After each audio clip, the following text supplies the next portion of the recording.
साथै हाम्रो यहाँ जम्मै उपस्थित काका बडा जे भन्नुपर्छ साइनो सम्बन्ध अनुसार मेरो नमस्कार छ र हाम्रो एउटी भाइ चेली मैले फोनकै घरमा बोलाएको थिएँ। बोलाउनु त मैले 8-9 वडी बोलाएको थिएँ, तर जे भए एउटी आइदिन्। मलाई सबैभन्दा खुसी यति लागेको छ, मेरो वचन राखिदिन्। म बहुत बहुत धन्यवाद दिन्छु बुझेलाई। र दाजु मेरो मामाको छोरो हो।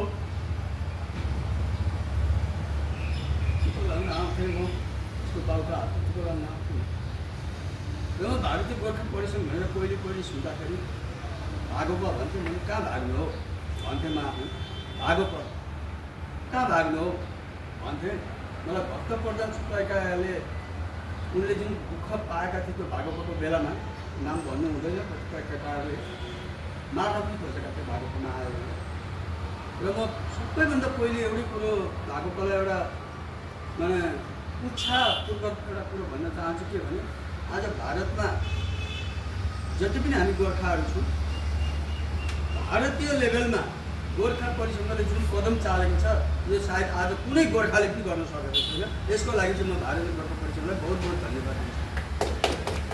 र दोस्रो कुरो, कान्छे दाजुले मलाई जतिखेर 2003 जब दुर्गा मल्लको शालिग निर्माणको लागि चन्दा उठाउँदै आयो, मलाई भन्यो यति बेला कहिले दिस् भने तेरो आजीवन सदस्य हुन्छस् र त्यति दिँदाको मर्दैनस् दे भन्नुभयो। मैले नि सोचेँ अब मामाको छोरो दाजुले भनिहाल्यो, अब भइन्छ भने। मलाई त्यतिखेर यस्तो अवस्था थियो, त्यो 1100 रुपियाँ जुटाउन मलाई निकै समस्या थियो। र पनि भन्दा नराम्रो देखिन्छ, उसले आधा पैसा हालिदियो, आधा पैसा मात्रै मैले दिएको थिएँ। यस्तो नाजुक अवस्था थियो मेरो। र दाजुले गर्दै आज मैले पनि यो भारतीय गोर्खा परिसङ्घमा मेरो पहिलोचोटि कदम राखेको लखनऊमा। लखनऊको जुन प्रोग्राम थियो त्यो बहुत राम्रो, बहुत सुन्दर। त्यस्तो चाहिँ प्रोग्राम सायद फेरि आजसम्म त्यस्तो भेटेको पनि छुइनँ मैले चाहिँ मेरो नजरमा। हुन त धेरै ठाउँमा गइयो, कालिम्पोङ गइयो, सिक्किम गइयो, दार्जिलिङ गइयो, सिलगढी गइयो, देहरादुन गइयो, धेरै ठाउँमा म पनि सहभागी भएँ, एकमात्र काशी दाजुको कारणले गर्दा। अनि उसको एउटै बानी राम्रो, जतिखेर ऊ रिसाउँछ कमसेकम 3-4 घन्टा उनीहरू कोहीसँग बोल्दैन। उसको एउटा बानी त्यो थियो। तर उसको गल्ती तर आफू स्वीकार नगर्ने थियो। आफू चाहिँ गल्ती स्वीकार चाहिँ नगर्ने, तर भरे चाहिँ आफै फेरि खुसीले आइ बजी रिसाइसी क्या आइज न यता भनेर समातेर तानेर जाने, त्यस्तो खालको एउटा बानी थियो। र दाजुको अर्को एउटा बानी के भने, काहीँ पनि कोहीसँग बोल्दाखेरि माने हक र अधिकारको कुरो बोल्ने, जेन्युन कुराहरू बोल्ने। र उसको एउटै बानी के भने, लेख्न चाहिँ नसक्ने थियो। भाषण दिन र लेख्न चाहिँ कहिल्यै पनि सकेन उसले। यतिसम्म कि मलाई कहिले आएर भन्थ्यो, ऐ अमुको बारेमा जीवनी लेख्नु अरे, मेरो भएर 2वटा कुरा लेखिँदैन।